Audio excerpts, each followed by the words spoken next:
This lecture is about the political and economic aspects of debt crisis. Ironically, the US Treasuries always gain strength in an uncertain economic environment, notwithstanding credit downgrading of the US Treasury bonds. Why? The US Treasuries, despite some serious debt implications, are still viewed by the markets as much safer and risk free instruments. In my opinion, the European debt issue is far from over. There are some countries which have over leveraged debt to GDP ratios: Portugal, Spain, Ireland, Italy, to name few. What we need to discern is a subtle difference between the US and the European debt issues. These issues may sound similar, but they are quite different both in terms of economic scope and political underpinnings.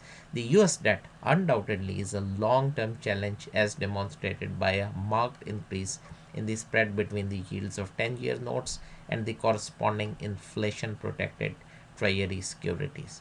The economics is quite simple here.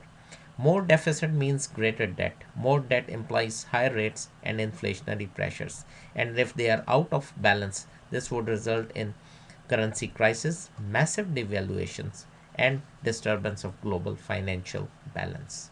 The European debt is more complicated issue, at least from the standpoint of the geo-economic structure.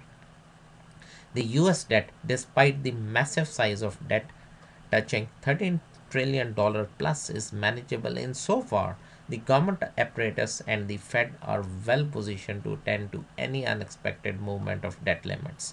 This may not be the case for the European Union, which is facing a dilemma of aligning political and economic interests in a fragmented environment. For instance, if Greece were to default and its debt restructure, it would relinquish membership of the European Union. Why?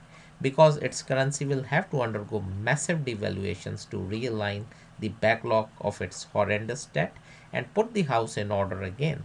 This is not possible while its strings are attached to the European Central Bank. Ironically, this guaranteed cushion by the European Central Bank might promote moral hazard for countries to take on debt and buy time. Such an eventuality might trigger a serious crisis at a later stage. The solution lies in both short term injection of capital and long term scrutiny to ward off risks to over leveraged economies.